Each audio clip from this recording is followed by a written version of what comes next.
सर्वप्रथम गुरुपौर्णिमेच्या आपल्याला सर्वांना शुभेच्छा। आणि मला खात्री आहे की आपल्याला सर्वांना चांगले गुरु लाभले असावेत। याचं कारण मी असं कोणाचं नाव घेत नाही, पण गुरु लाभले नाहीत ते काय करतायत आपल्याला माहिती आहे। त्याच्यामुळे सगळे म्हणजे चांगले गुरु लाभणं हे फार महत्त्वाचं असतं आयुष्यामध्ये। मी मुळे साहेब आपल्याला खास धन्यवाद देतो, कारण तुम्ही हे एक धाडस दाखवलं या आत्ताच्या काळामध्ये। ठाकरे कुटुंबियांवरची पुस्तकं प्रकाशन करणं याला खूप मोठं धाडस लागतं ह्या काळामध्ये, ते तुम्ही दाखवलं। वाईरकरजी, तुम्ही रेषांचा नेमकेपण दाखवले, ज्वलंत रेषा म्हणजे रेषा सुद्धा आग लावू शकतात, त्या कशा लावू शकतात आणि ती आग कशी भडकू शकते हे आपण सर्वांनी बघितलेलं आहे। हर्षल, तुमचं काही मी जास्त कौतुक करणार नाही कारण तुम्ही घरचेच आहात, पण तरी मी का कौतुक करतोय की अत्यंत समर्पकपणे ते बाजू मांडत असतात। म्हणजे तुम्ही ॲडव्होकेट आहात हे आजच्या तुमच्या भाषणावरून कळलं। अत्यंत व्यवस्थित मुद्देसूद मांडणी, कुठेही फाफट पसारा नाही, नेमकेपण, अगदी आकडेवारी सुद्धा ज्या पद्धतीने ते मांडतात ते वाचणारा त्याला ते समजतंच, पण ज्याच्यामुळे ते प्रश्न निर्माण झालेले असतात ते सुद्धा कदाचित म्हणत असतात हे मला आधी सांगितलं असतं तर प्रश्न निर्माण नसता झाला। फार उत्तम पद्धतीने तुम्ही हे सगळे विषय मांडत असता। आणि आज बऱ्याच दिवसानंतर मी काय बोलावं हा मला प्रश्न पडलाय, कारण आमचं कौतुक असं कधी एवढ्यात केल्याचं माझ्या तरी ऐकवत नाही आहे। ठाकरे कुटुंब आणि कौतुक, आता तुमचं कौतुक आहे हा भाग वेगळा, मुलाचं नाव कुठे, हां म्हणजे तुम्ही एक कौतुक केलं आमचं, तो भाग वेगळा, पण इतर कोणी आमचं कौतुक कधीच करत नाही। तरी देखील आम्ही ठीक आहे, जे काय आहे जे देता येणं शक्य असेल ते देत असतो। या पुस्तकाची जेव्हा मी नावं पाहिली तेव्हा माझ्या लक्षात आलं, अरे हो खरं आहे, मार्मिक प्रबोधनाचं शतक। म्हणजे माझ्याही लक्षात नाही आलं की प्रबोधनकारांना प्रबोधनकार का म्हणतात, तर त्यांनी त्या काळात 100 वर्षापूर्वी जे एक पाक्षिक सुरू केलं होतं प्रबोधन, किती साली, 1921, आता 2026, म्हणजे 100 वर्षापूर्वी त्यांनी ते पाक्षिक सुरू करण्याचं धाडस केलं होतं। आणि नुसतं धाडसच नाही तर त्यातनं जे काय विचार म्हणजे विचारांच्या ठिणग्या त्या काळात त्यांनी ज्या काही मांडल्या, समाजात पेरल्या, ते मला नाही वाटत आज कोणाला जमेल। आणि त्या ठिणग्या घेऊन मग बाळासाहेब आम्ही किती विचार मांडतोय, उद्धव ठाकरेंचे विचार मला माहीत नाही मी किती विचार देतो, आम्ही आहे ते पुढे नेतोय। पण आज जर का प्रबोधनकार किंवा बाळासाहेब त्यांनी त्यांचे विचार आपण पाहिले असतील किंवा पाहिले, अगदी व्यंगचित्र सुद्धा, तर ज्यांची मदत घेऊन सत्तेवर आलेले जे सरकार आहे त्यांनीच पहिल्यांदा प्रथम त्यांना देशद्रोही ठरवलं असतं। हिंदुत्व विरोधी, काय हिंदुत्व नेमकं आहे तरी काय तुमचं, हिंदू म्हणजे काय, हिंदू धर्म म्हणजे काय, हिंदुत्व म्हणजे काय। अनेकांना असं वाटतं की उद्धव ठाकरे प्रबोधनकारांचे विचार मांडतायत, असं नाही आहे। शेवटी विचारधारा एकच आहे, प्रबोधनकारांचे विचार, बाळासाहेबांचे विचार, माझे विचार, आदित्यचे विचार, याच्यात बदल होऊ शकत नाही। पण नेमकं काळाप्रमाणे काही गोष्टी बदलाव्या लागतात, भाषाही बदलावी लागते। ज्या वेळेला मी राजकारणाची सुरुवात केली, प्रत्यक्ष मैदानात उतरलो, तेव्हा माझ्या मुलाखती घेतल्या गेल्या। मला तेव्हा पहिला प्रश्न हा ठरलेला होता की बाळासाहेबांची भाषा तसे तुम्ही बोलत नाही, म्हटलं मला बोलताच येत नाही। म्हणजे तरी मी पंतप्रधान नाही हा भाग वेगळा, पण बोलता येत नाही हे मी मान्यच केले। पण बाळासाहेबांची भाषा जी होती, प्रबोधनकारांची जी काय भाषा होती, ती भाषा त्या काळाची गरज होती। आणि मग मी त्यांना उदाहरण दिलं, जसं एखादा शिल्पकार असतो, तो दगड घेतो आणि त्याला छिन्नी हातोड्यांनी घण घालून किंवा टाके मारून त्याची सुंदर मूर्ती घडवतो। ते काम माझ्या वडिलांनी आणि माझ्या आजोबांनी केलेलं आहे। आज सुद्धा मी घडलेल्या मूर्तीवरती छिन्नी हातोडा घेऊन बसलो तर तुम्ही म्हणाल काय वेडा आहे, म्हणजे तुम्ही जे म्हणालात ना एक जो माणूस राहिलाय तुम्ही दुसरा राहिलो असतो की वेडा आहे, ह्याच्या वडिलांनी आणि आजोबांनी मूर्ती घडवली आणि हा अजूनही त्याच्यावरती घण घालत बसलेला आहे। नाही, मूर्ती घडलेली आहे, तिची आता फुलं वाहून पूजा करायची आहे, ती काळाची गरज आहे. पण जर का ती मूर्ती मोडायला कोण आलं तर मूर्तीच्या ऐवजी त्याच्यावरती घण घालणं हे माझं काम आहे आणि ते मी घालत बसणार. मूर्ती भंजक म्हणजे मूर्तीपूजक आणि असं नाही आहे, पण चांगलं घडलंय, समाज घडलाय. मूर्ती म्हणजे काय, चांगला समाज. आणि तो समाज जर बिघडवण्याचा कोण प्रयत्न करत असेल तर ज्या चिन्नीने आणि हातोड्याने माझ्या आजोबांनी घण घातले ते घण मी त्याच्याही डोक्यात कोणी असलं तरी घालायला कमी करणार नाही. आणि मला वाटतं मी कमी करत नाही, अजिबात करणार नाही. कशासाठी करू, कारण तेच तर आमचं काम आहे. अगदी धर्म म्हणजे काय आजोबांनी त्या काळात लिहिलेलं आहे, त्याला आता 100 वर्ष झाली, की माणसाने धर्माला जन्म दिलेला आहे, धर्माने माणसाला नाही दिलेला. त्याच्यामुळे धर्माने माणसाच्या आयुष्यात लुडबुड करण्याचा अधिकार धर्माला नाही. माणूस आहे, त्याला कालानुरूप धर्मात जर काही सुधारणा करायची गरज असेल तर तो करण्याचा अधिकार माणसाचा आहे. धर्माने माणूस घडवता किंवा बिघडवता कामा नाही. आज सत्तेच चाललेलं आहे. माणूस घडवला जातोय का बिघडवला जातोय हाच विचार कोणी करत नाहीये. म्हणजे जे विचार आम्ही म्हणतो ते विचार हेच आहे. हे आमचं हिंदुत्व काय आहे. अनेक मी भाषणातनं, बाळासाहेबांच्या भाषणातनं मी वाक्य काढून दाखवीन की त्याच्यात म्हटलेलं की माणुसकी हाच खरा धर्म आहे. जो गाडगेबाबांचा होता की जो भुकेला असेल त्याला अन्न, तहानला असेल त्याला पाणी, ज्याच्याकडे वस्त्र नाही त्याला वस्त्र देणं, हा खरा धर्म आहे. पण तुम्ही सगळं बाजूला टाकायचं आणि काहीतरी उगाच कोणाच्या तरी नादी लागायचं. म्हणजे मी विधान परिषदेत म्हटलं होतं की आत्ताचं कसं चाललेलं आहे आजचा देश, आणि ते दुर्दैवाने घडलं आणि घडल्यानंतर त्या शक्तीने हाणला टोला. ते माझं वाक्य असं होतं की आज देशामध्ये युवा शक्तीपेक्षा बुवा शक्ती जास्त माजलेली आहे किंवा फसफसलेली आहे. युवा शक्ती माजलेली नाही आहे, पण बुवा शक्तीचं स्तोम जास्त माजलेलं आहे. आणि ते स्तोम म्हणजे बुवा शक्ती देशाचं काही करू शकत नाही, पण युवा शक्ती हे देशाचं भविष्य आहे. युवा शक्तीकडे दुर्लक्ष केलं तर काय होतं हे आपण बघतो. आणि मला अभिमान आहे त्या युवांचा, सगळ्या युवकांचा अभिमान आहे की आम्हाला असं वाटत होतं की अरे झालं संपलं आता, लोकशाहीने मान टाकली.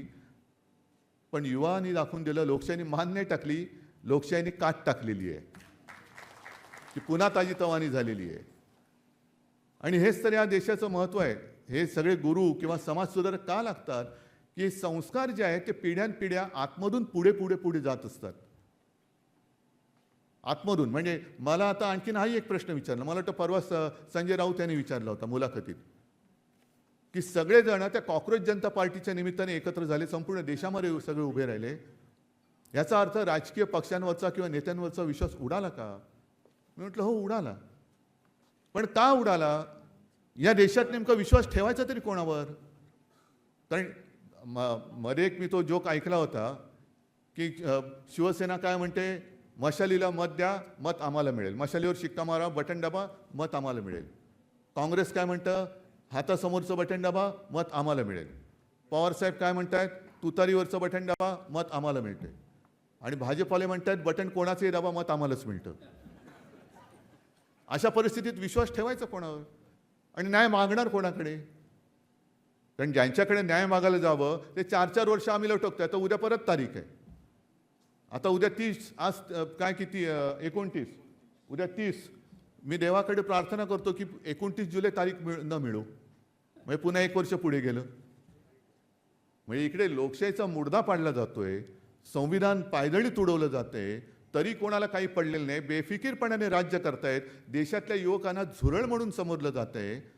विश्वास ठेवायचा तरी कोणावर आणि कशासाठी ठेवायचा?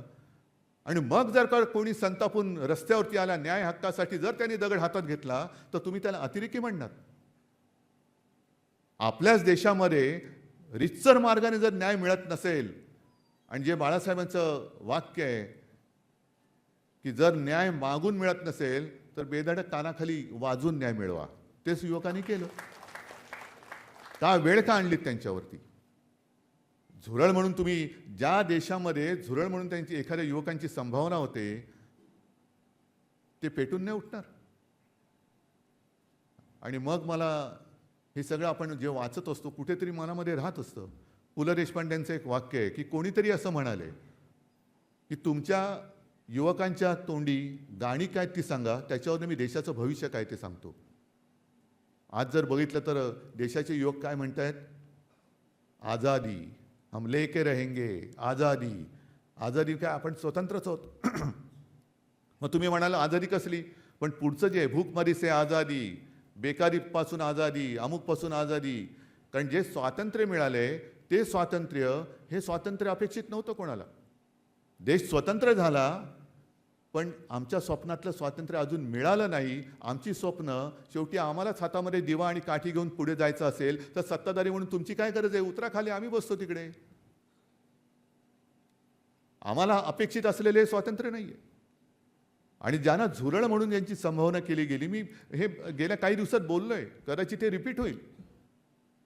पण हेच वय आहे ज्याला आज आपण जेनझी म्हणतो. किती, मला वाटतं 13-14 वयापासून 27-28 वयापर्यंत जेनझी. मग हेच वय होतं ना. 17व्या वर्षी शिवाजी महाराजांनी तोरणा जिंकला, जेनझीच त्याच काळात होते ना ते. ज्ञानेश्वरांनी सुद्धा ज्ञानेश्वरी लिहिली, काय वय होतं. मग तेव्हा काय त्यांना कोणी, तेव्हाचे जे ज्ञानेश्वरांसुद्धा खूप विरोध झाला. महाराजांना तो मोगलांविरुद्ध लढायला लागलं. मग आजच्या युवकांना जेनझीना झुरळ म्हणणारे तुम्ही आणि शिवाजी महाराजांना पहाड का चुवा म्हणणारा अफजल खान, याच्यात फरक काय आहे? फरक काय मग त्यांनी चुवा म्हटल्यानंतर काढला कोथळा बाहेर, उद्या यांचा पडला बाहेर कोथळा, या झुरळांनी काढला, तर दोष कोणाला देणार तुम्ही? आणि मन पेटलेत आता. पेटायचं कारण तुमचं आहे, तुम्ही आहात. संसदेमध्ये जी काही चर्चा चालते, खरंच त्या चर्चेचा आणि सर्वसामान्यांच्या आयुष्याचा काही संबंध आहे? आज मी जे म्हणतो ना नेहमी, की कोण मंत्री आहेत तेच कळत नाही. निर्मला सीतारामन अर्थमंत्री आहेत, ते नीट पेपर फुटल्यानंतर उसका फायदा क्या है? तुम्हाला पेपर फोडायला तिकडे त्याचं समर्थन करायला ठेवलंय की महागाई आवरायला ठेवलेलं आहे? रुपया घसरतोय त्याच्यावरती नाही बोलत, पण पेपर लीक झाला तर विद्यार्थी कशी अधिक चांगली तयारी करतात. खुर्ची सोडा. हे नालायक सगळी लोक बसलेले आहेत. गडकरी साहेब, आमचे रस्ते 200 वर्षात रस्त्यावरती खड्डा पडणार नाही, 200 वर्षात एक तर रस्ता होत नाही आणि 15 दिवसामध्ये पूल कोसळतो. काय तुमची पात्रता तिकडे बसण्याची? संरक्षण मंत्री राजनाथ तिकडे चीन घुसतोय ढेंगेमध्ये, मी चीन धोत्रात घुसतोय तरी काही नाहीये. पण आमच्या सरकारमध्ये राजीनामे घेतले जात नाहीत. म्हणजे तुम्हाला देशाचं संरक्षण मंत्री म्हणून ठेवले, तुम्ही धर्माचं संरक्षण वेगळं, धर्मेंद्रचं किंवा अधर्मेंद्रचं कशाला करायला लागलात? त्याचं संरक्षण का करताय? आणि मग चर्चा जर का करायची असेल तर एक बिल आणलं होतं महिला रिझर्वेशनच्या आडून. मग इकडे महिलांवरती लाठीमार करतायत बेछूट. मी आत्ता येताना बातमी बघितली, ती एक मुलगी जिने पोलीस व्हॅन अडवली, तिला आता ही गोचिडी ज्या बसल्यात ना सत्तेला चिकटून अंधभक्त, ते ट्रोल करतायत. अरे लायकी आहे का तुमची? लायकी आहे तुमची या देशात राहण्याची? ती एक युवती, तिने पोलिसांची गाडी अडवली आणि सगळ्यांना बाहेर सोडवलं. हे अंधभक्त सगळे घरातल्या घरामध्ये कोणाच्या आरत्या करतायत आणि काय करतायत? गोमूत्र चालतं यांना. गोमूत्र पवित्र आहे, पण माणसाच्या हातचं पवित्र अस्पृश्य म्हणून ते यांना पिणं पाप वाटतं. यांचं धर्म, हा यांचा धर्म. काढा ना त्या पाण्यामध्ये आणि गोमूत्रामध्ये लॅब टेस्ट करा. तुम्ही होतात ना लॅबमध्ये किती वर्ष? मग तुम्हाला देतो, गोमूत्र देतो आणि नाळाचं पाणी देतो. काढा त्याच्यामध्ये काय आहे. पण इकडे ही जी काय चर्चा चालते, विधेयक आता परत आणणार, डिलिमिटेशनचं विधेयक आणण्यासाठी खासदार फोडतायत. सत्ता तुम्हाला कशासाठी दिली? तुम्हाला सत्ता देश चालवण्यासाठी दिली. अच्छे दिन आएंगे असं तुम्ही जे सांगितलं होतं म्हणून तुम्हाला सत्ता दिली. तर ते काम बाजूला ठेवून तुम्ही तुमचे सगळे मंत्री त्यांना सगळा लवाजमा देऊन तुम्ही आमचे पक्ष फोडण्यामध्ये वेळ घालवते का? कारण आम्हाला घटना बदलायचे, 2/3 बहुमत पाहिजे, नवीन विधेयक आणायचे. आणा विधेयकं चांगली आणा. जो तरुण रस्त्यावर उतरलाय त्याचं समाधान होईल असं विधेयक आणा. बरं, हे डिलिमिटेशनचं विधेयक आणल्यानंतर काय होणार? आज जे 550 खासदार आहेत ते 800-850 होणार. बरोबर? खासदार वाढतील, पुढे काय होईल? बोलायला देणार तुम्ही तेवढ्याना? आजच तुम्ही सगळ्यांनी बघितलं, मी स्वतः बघत होतो, राहुल गांधी बोलताना काही त्याने एक मूर्ख शब्द वापरला, इडियट. तो असंसदीय आहे, काढून टाका, त्यांना बोलूच देत नाहीत. इतर कोणी आम्हाला सुद्धा शेवटी सदस्य संख्या किती आमची होती, तुम्ही फोडलीत. त्या सदस्य संख्येनुसार तुम्ही बोलण्याचा वेळ ठरवता. ठेवा ना, ज्याला जे बोलायचे अगदी वाह्यात बोलू नका, अजिबात नाही. पण बोलायचं ते एवढं नेमकेपणाने बोलायला त्याला वेळ तर द्या. ती वेळ नाही देणार. मग 550 लोकांना तुम्ही बोलायला वेळ देऊ शकत नाही, तिकडे 850 लोक आली तर वेळ कशी देणार तुम्ही? आणि माझं स्पष्ट मत आहे, खासदार वाढवण्यापेक्षा ह्या युवकांच्या रोजगाराच्या संध्या वाढवून दाखवा. युवकांची रोजगाराची संधी वाढवा, तर तुम्ही खासदार किती वाढले डिलिमिटेशन करण्याची गरज नाही. लोक हेच युवक तुम्हाला डोक्यावर घेऊन नसतील, पण त्यांच्याबद्दल काही बोलायचं नाही.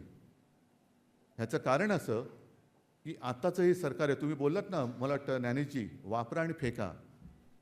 त्यांना वाटलं उद्धव ठाकरेला पण असंच नाही, पण उद्धव ठाकरे तुम्हाला गाडल्याशिवाय स्वस्त नाही भेटणार. पण हे किती ह्यांची म्हणजे काय, त्याला शब्दच आता कोणता वापरावा कळत नाही. राजकीय पक्षांसुद्धा घेतात, वापरतात आणि फेकून देतात. स्वतःचं काम झालं की फेकून देतात. आणि रामाला सुद्धा तुम्ही वापरून फेकून दिलंय. ज्या रामाच्या नावावरती तुम्ही सत्ता मिळवली, त्या रामाचं मंदिर लुटता तुम्हाला लाज नाही वाटत? आणि तरी तुम्ही हिंदू, आणि आम्ही मुद्दे काढले तर बघा याने हिंदुत्व सोडलं. मग तुम्ही काय सोडलं? आधी नेसलं काय होतं? आधीच तुम्ही लाज लज्जा शरम सोडली होती, त्याच्यात आणखीन फरक काय पडतोय? पण हा जो सगळा प्रकार चाललेला आहे, तिकडे मग हे आमचं घराणं, आमची घराणेशाही, हो माझी घराणेशाही तर घराणेशाही, पण घराण्याची परंपरा आहे आणि जिचा मला अभिमान आहे. आणि आमच्या घराण्याचा इतिहास किमान 100 वर्षाचा हा ऑन रेकॉर्ड आहे. त्यांच्या घराण्याचं काय? कुठून आलात? नक्की कोणत्या स्टेशनवर चहा विकत होतात? म्हणजे ह्याचं काही नाहीये, आगापिछा काही नाहीये आणि जबाबदारी काही नाहीये. मेरा क्या, मैं झोला लटका के निकल जाऊंगा, देश का क्या होगा? तुमचं ठीक आहे. पण ह्या सगळ्या वातावरणामध्ये म्हणून मी म्हटलं की कौतुक ऐकणं आणि ठाकरे कुटुंब, कौतुक आणि ठाकरे कुटुंब ह्या कदाचित 2 विरुद्ध दिशेच्या 2 गोष्टी आहेत. कारण आम्ही हे जे नाही पटत, अन्यायाला आणि ढोंगावरती लाथ मार, हे जे काय आमचं कर्तव्य आहे, ते कर्तव्य बजावत आम्ही पुढे चाललेलो आहोत. आम्ही गुरु नाही आहोत. पण जे सत्य असेल, जे योग्य असेल, त्याच्यासोबत खांद्याला खांदा लावून चालणारं हे आमचं कुटुंब, ही आमची ही शिवसेना आहे. आणि म्हणून हर्षल, तुम्हाला मी खास धन्यवाद देतो, कारण हे सगळं संकलन करणं हे खूप मोठं काम तुम्ही केलेलं आहे. वाईरकरजी, तुम्हाला सुद्धा धन्यवाद देतो, कारण तुम्ही त्यावेळेला बाळासाहेबांचं काय झालं, एक सरत्या काळामध्ये बाळासाहेबांची एक खंत होती की अरे माझं व्यंगचित्रकार म्हणून ओळख, आणि त्यातून ते फटकारे पुस्तक जन्माला आलं. पुस्तकाचं नाव काय ठेवायचं, तर बाळासाहेबांनी सांगितलं फटकारे. पण ते फटकारे म्हणजे कसं, नुसतं रक्तबंबाळ करणारे नाही. म्हणजे ह्याच्यात सुद्धा परत मी माझ्या आजोबांचं सांगतो की आता हे सत्ताधारी आणि विरोधी पक्ष, आपल्या देशात काय झालेलं आहे, सत्ताधारी आहे तो जनतेचा विरोधी पक्ष असतो, आणि विरोधी पक्ष आहे तो जनतेसाठी सत्ताधारी पक्ष असतो, कारण तो त्याची बाजू घेऊन लढत असतो. आम्ही सत्तेत असलो काय आणि नसलो काय, आम्ही आपल्या जनतेसोबतच असणार, जनतेसोबतच असणार नेहमी. पण आजोबाजी सांगायचे की जरूर टीका करायला पाहिजे, जे पटत नाही. म्हणजे आजोबांनी सुद्धा अगदी छत्रपती शाहू महाराज आणि माझे आजोबा यांचं चांगलं सख्य होतं, म्हणजे खूप चांगले संबंध होते. पण जे त्यांना आजोबांना पटलं नाही, तेव्हा त्यांना सुद्धा त्यांनी सांगितलं की हे योग्य नाही. म्हणजे त्यांनी त्यांच्या भाषेत त्यांच्यावरही टीका केली होती. पण टीका केल्यानंतरही दोघांचे संबंध चांगले राहिले होते. हे वैशिष्ट्य होतं, याला माणुसकी म्हणतात. की अरे ठीक आहे, हे माझं चुकलंय, चूक दाखवतो तो खरा मित्र असतो. की हे तू चुकतोयस, हे करू नकोस, आम्ही सांगायचा प्रयत्न केला, पण ते आपले त्यांना गडकरी साहेब मंत्री म्हटल्यानंतर खड्ड्याशिवाय दुसरं काय त्यांच्या नशिबी येणार भाजपच्या, आम्ही काय करू शकतो त्याला. पण टीका ही अशी असली पाहिजे की ज्याच्यावर टीका करतोय त्याला कळलं पाहिजे की अरे हे नाही, खरंच माझं चुकलंय. नुसतं रक्तबंबाळ करणं म्हणजे टीकाकार नाही आहे. वाटेल नेहमी टीकाच, म्हणजे विरोधातच लिहिणं, विरोधातच बोलणं म्हणजे टीका नाही. जे अयोग्य, योग्य आणि अयोग्य हे फार महत्त्वाचं आहे. आणि ते नेमकेपण हेरून मग तुम्ही रेषेत न करा, शब्दात न करा, जसं आता इकडे प्रभाकर वायरीकर आहेत, प्रशांत कुलकर्णी आहेत, रोज त्यांची सुद्धा कार्टून रोज बघत असतो आपण. अनेक आणखीन सुद्धा काही व्यंगचित्रकार इकडे आले असतील, काही संपादक आहेत. कोणाच्या हातात जे काय असेल, ज्याच्या हातात लेखणी आहे तो लेखणी, ब्रश असेल तो ब्रश घेऊन सगळे प्रबोधनाचं तुम्ही काम करतायत. म्हणजे आत्ताच्या काळातले सगळे हे प्रबोधनकार आहेत, हे आत्ताच्या काळातले प्रबोधनकार आहेत. आणि तुम्ही सगळेजण, मला असं वाटतं, जे ज्ञानेश तुम्ही सांगितलं आणि तुम्ही सुद्धा त्यातलेच आहात, हातातला दिवा, जिकडे दिव्याची गरज असेल, अंधार असेल, तिकडे प्रकाश पाडला पाहिजे. आणि स्वापद असेल तर ते नाठाळ्याच्या माथी काय, हां, तसं तुमचा ब्रश कुंचला काय असेल ते हाणा आणि सगळे नाठाळ जे समाज बिघडवत आहेत त्यांना गारद करून टाका. आणि त्याचं तुम्ही ते कराल ही अपेक्षा व्यक्त करतो. आपल्याला सर्वांना धन्यवाद देतो. जय हिंद, जय महाराष्ट्र.